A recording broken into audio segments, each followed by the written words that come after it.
A inteligência artificial é considerada um ramo da ciência e engenharia da computação. Quais são os tipos de tecnologias de inteligência artificial na área da educação? Quais são os impactos da inteligência artificial na educação e os seus efeitos no ensino e na aprendizagem? Vamos matutar sobre essas questões no programa de hoje.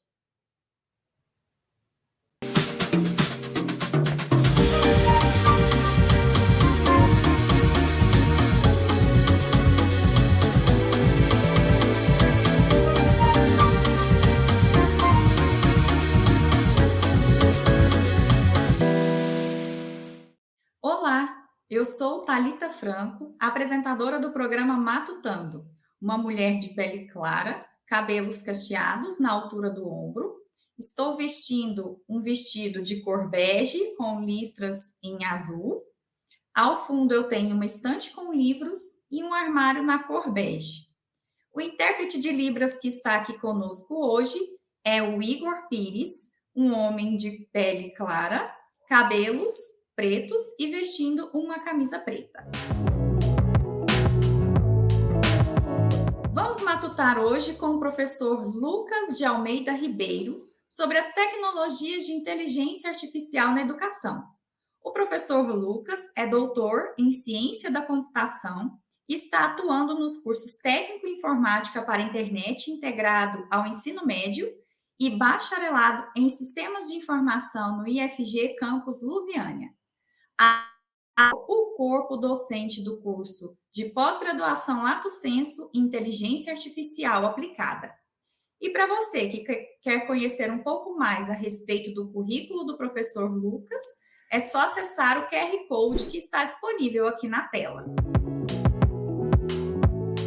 Professor Lucas, é um prazer tê-lo aqui conosco no nosso Matutando de hoje. Seja muito bem-vindo aos nossos diálogos.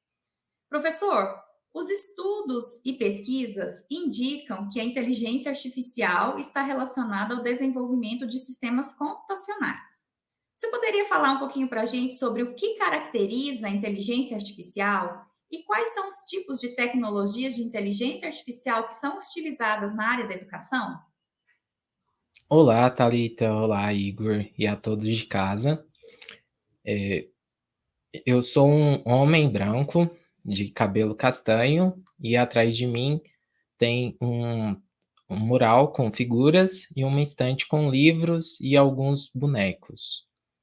Então, para a gente responder sobre os tipos de inteligência artificial na área de educação, primeiro a gente precisa entender um pouquinho sobre o histórico da inteligência artificial. A inteligência artificial, para a gente configurar uma tecnologia com essa nomenclatura, nós primeiro precisamos definir o que é inteligente. Então, quando Alan Turing falou sobre máquinas que pensam, ele definiu como padrão o pensamento humano.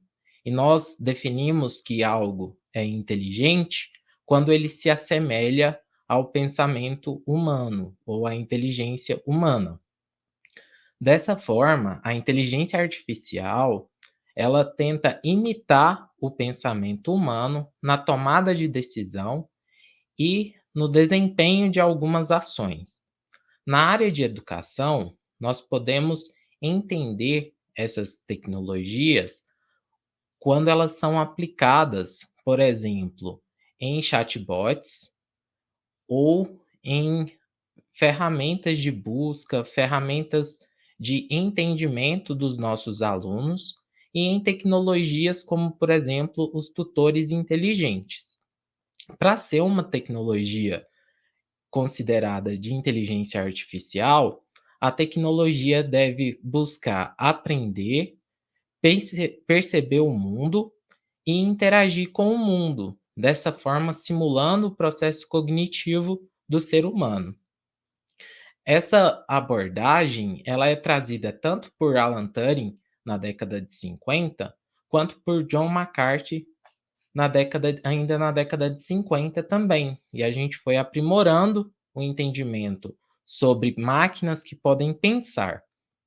É importante a gente entender que as máquinas não pensarão como os seres humanos, visto que os seres humanos são máquinas, né, ou são seres compostos de células biológicas e as máquinas, pelo menos como entendemos ainda, são digitais e são feitas por outros componentes. Quando a gente fala sobre os tipos de inteligência artificial, nós podemos nos referir ao processo de inteligência artificial, ou nós podemos dizer sobre os tipos de tecnologias. No caso dos tipos de tecnologias, as tecnologias de aprendizado de máquina, elas podem ser utilizadas como ferramentas em diversas áreas. Por exemplo, podem ser utilizadas na área de química, para classificação de substâncias, pode ser utilizada na área de biologia, para a classificação de seres, pode ser utilizado em diversas áreas de conhecimento.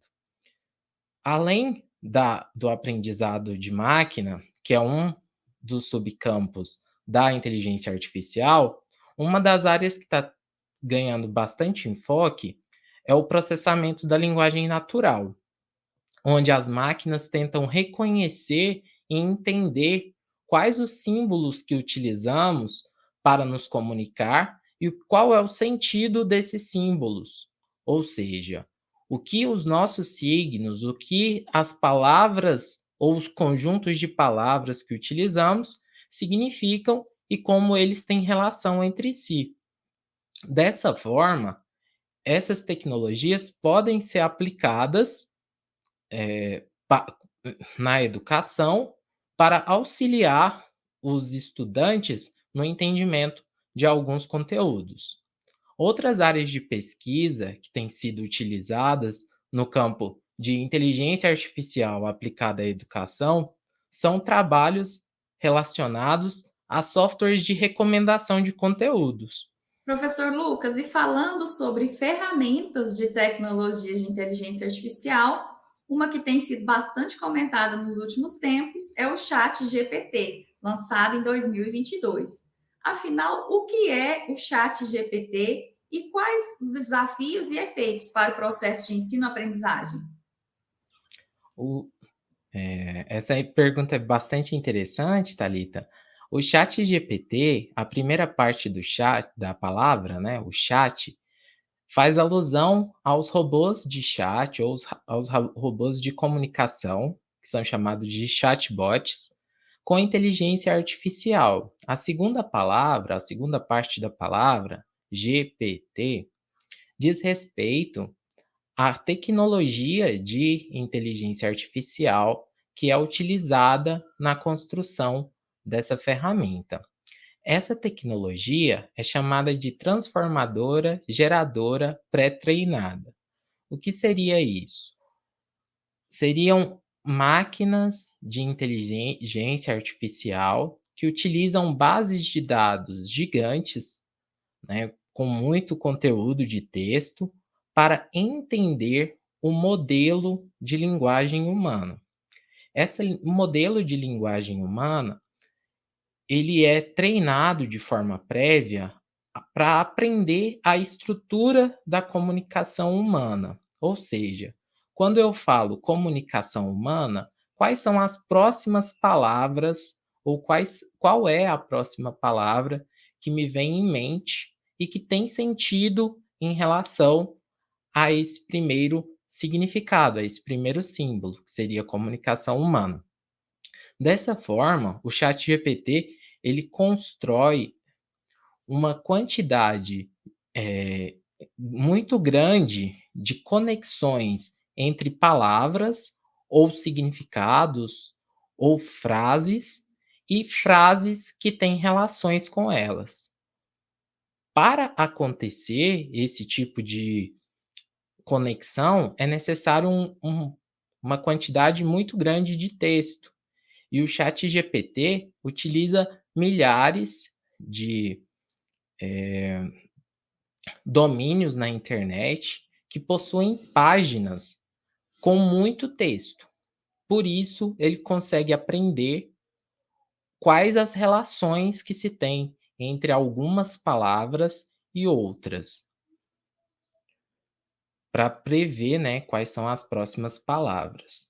Dessa forma, o objetivo do treinamento, né, que acontece no ChatGPT e em diversos mecanismos de aprendizagem profunda, é aprender os padrões de concorrência dos exemplos com outros exemplos. Essa técnica é chamada de aprendizado profundo, porque o objetivo inicial das técnicas de aprendizado eram apenas dizer qual a próxima palavra e não gerar os modelos.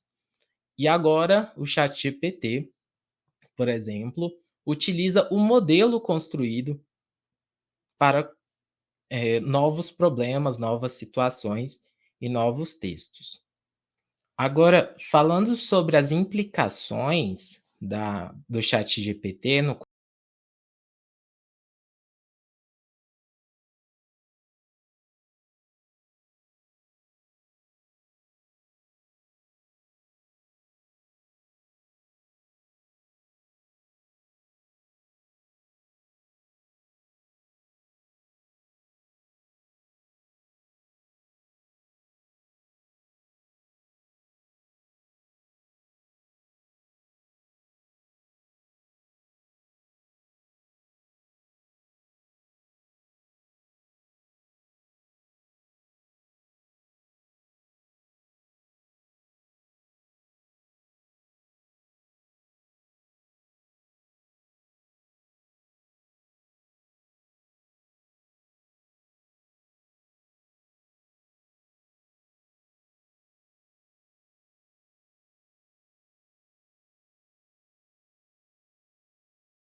No bloco anterior, dialogamos sobre o que é inteligência artificial e os tipos de tecnologias de inteligência artificial na área da educação.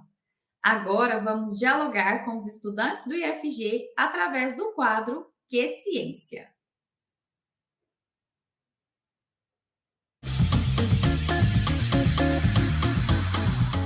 Olá, meu nome é Valéria Rodrigues de Oliveira, estudo no IFG, Campus Goiânia Oeste, estou no 6º período de Pedagogia.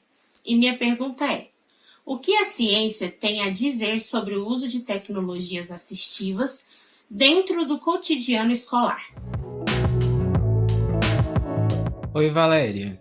Em relação ao uso de tecnologias assistivas, temos que continuar com o enfoque em tecnologia como ferramenta. No nosso campus, nós temos duas áreas de pesquisa relacionadas à produção de conteúdos assistivos. Uma delas é a produção de materiais impressos, principalmente para alunos com deficiência visual, e dessa forma a gente tem os materiais educacionais com relevos, que são propiciados por impressoras 3D, e temos também a construção de algumas ferramentas de apoio à mobilidade, por exemplo, para o aprendizado de alguns sinais da Libras, da linguagem Libras. Quando falamos sobre tecnologias assistivas, nós temos que entender que as necessidades dos nossos estudantes ou a necessidade do público em geral, elas são peculiares, né? São diferentes entre si. Por isso, as tecnologias assistivas, elas são focadas de acordo com a necessidade das pessoas. Quando falamos de inteligência artificial, nós podemos, por exemplo, ter técnicas que relacionam a construção ou a tradução ou mesmo a explicação de alguns dos conteúdos trabalhados de maneira tradicional para alunos com maiores dificuldades de cognição. Dessa forma, os materiais dos professores, eles podem ser apoiados por esses novos conteúdos, gerados inclusive pelo ChatGPT ou outras formas de sistemas de geradores de conteúdo ou de geradores de texto. Sabendo qual que é a necessidade especial dos nossos estudantes, então, nós devemos construir os materiais de apoio a esses estudantes. Lembrando de novo que a tecnologia deve ser utilizada como ferramenta para o processo de ensino-aprendizagem. O objetivo, então, não é a construção apenas do material de apoio, mas o uso do material de apoio para o aprendizado. Dessa forma, temos que modular ou temos que moldar a nossa aula baseado nesse estudante, né, com um enfoque nesse público-alvo. Ainda no nosso campus, nós temos uma área de pesquisa na construção de jogos educacionais para o ensino de química. Dessa forma, uma das possibilidades de construção de tecnologia assistiva seria o apoio ou a construção de jogos para pessoas que tenham alguma deficiência relacionada ao aprendizado.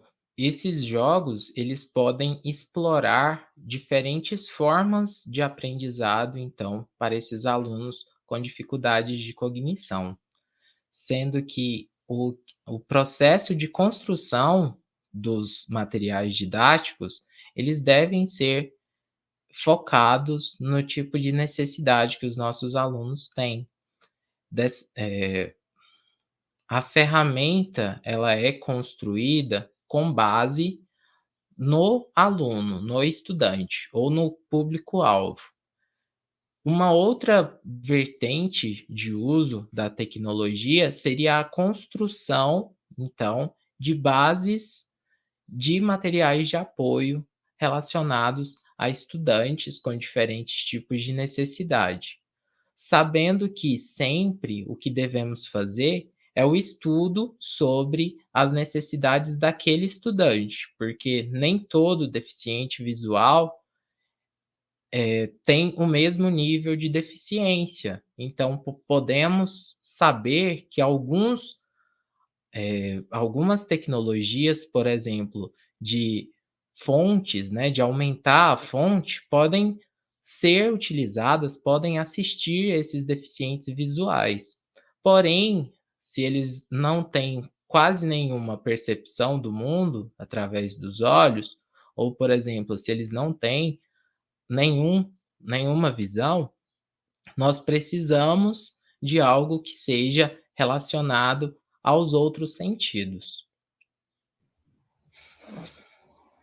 Professor, e com a intenção de proporcionar estudos e pesquisas sobre essa temática, nós indicamos também o curso de especialização em inteligência artificial, realizado em parceria pelos campos do IFG Goiânia e Anápolis.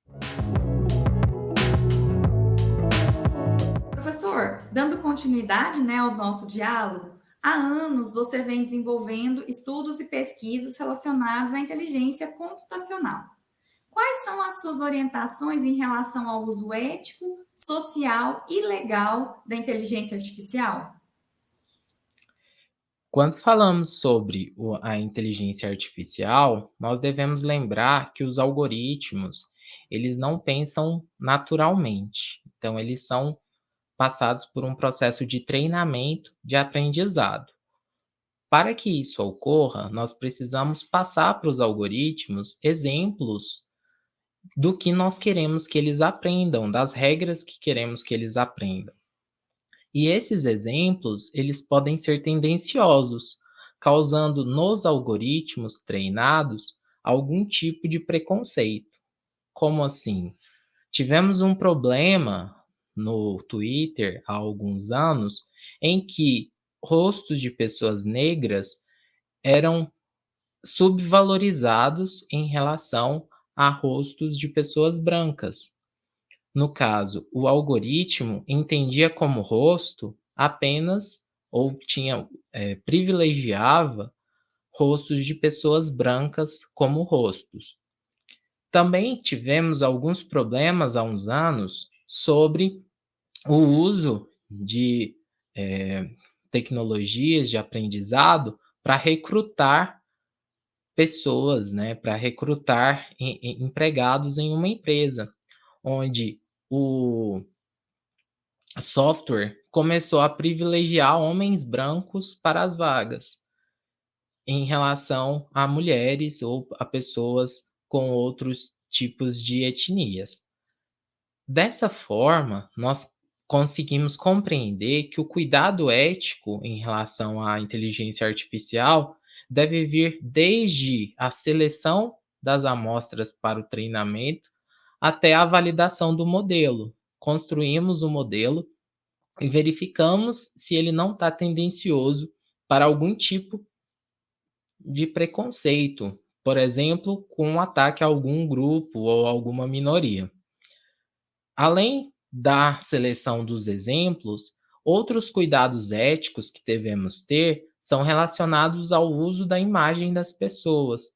Nós temos já algumas leis no Brasil, como a Lei de Proteção aos Dados, que diz sobre quando você pode utilizar os dados das pessoas, a imagem das pessoas, e nós devemos nos atentar a essas medidas legais. Porém, uma das coisas ou uma das situações que já tem sido utilizadas ou já tem sido analisadas com uma certa preocupação é o uso da nossa imagem e da nossa voz após a nossa morte. Por exemplo, né, a gente viu um comercial há algum tempo na TV de uma cantora famosa em uma propaganda que talvez ela não reconhecesse aquela propaganda como algo que ela queria para a posteridade. Ela não teve, então, a possibilidade de dizer se ela queria ou não que aquela propaganda fosse veiculada com a voz e com a imagem dela, né. As técnicas de inteligência artificial, por exemplo, de construção de rostos e de uso da imagem já estão tão avançadas que provavelmente nos próximos anos nós deveremos construir leis que garantam às pessoas a escolha sobre o uso da sua imagem após a sua morte, por exemplo. Além dessas questões éticas, nós devemos sempre pautar as nossas tecnologias e as nossas ferramentas sobre os valores relacionados, por exemplo, à benevolência, né? Se a tecnologia que nós estamos construindo, ela tem possibilidade de auxílio à nossa comunidade, ou se ela é apenas uma tecnologia para, um grupo muito, privilegiado, por exemplo, né. Se a tecnologia que estamos propondo, ela vai piorar a discriminação, se ela vai piorar a desigualdade social. Então, esses são valores, né, que nós temos que começar a analisar no uso da inteligência artificial relacionado aos dados que já temos, né, e ao status, né, de mundo que já temos. Dessa forma, se nós utilizarmos os algoritmos com as bases de dados do mundo atual, teremos algoritmos tão preconceituosos como o mundo atual. Professor Lucas, o nosso muito obrigada por compartilhar seus conhecimentos hoje aqui conosco. Nós aprendemos muito discutindo sobre inteligência artificial. E antes de finalizar o nosso programa e com o desejo de saber mais sobre essa temática e tudo que nós discutimos aqui, você poderia nos indicar uma produção cultural que aborda esses assuntos?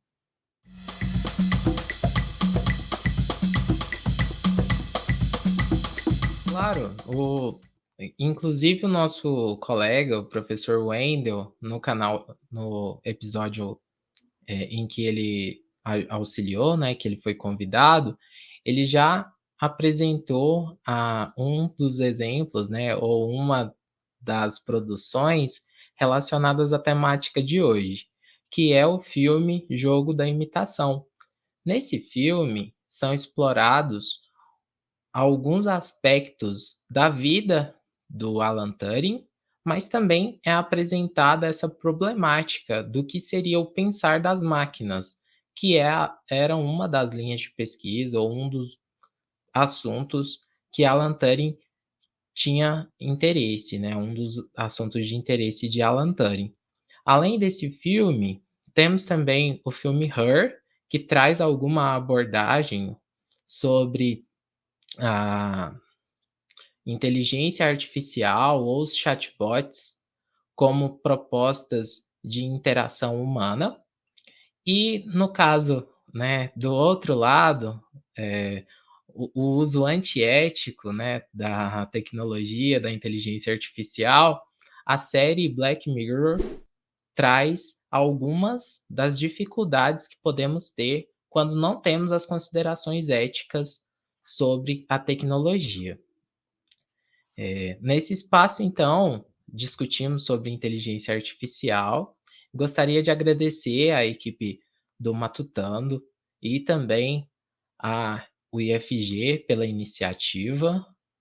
Também gostaria de agradecer aos espectadores, né, que assistiram ao programa. Professor, muito obrigada mais uma vez. Foi muito bom matutar e aprender com você hoje no nosso programa. Nós agradecemos também ao professor Wendel Bento Geraldes pela indicação e proposição desse episódio. E siga as nossas redes sociais e continue acompanhando o Matutando pela Ciência. Tchau, tchau!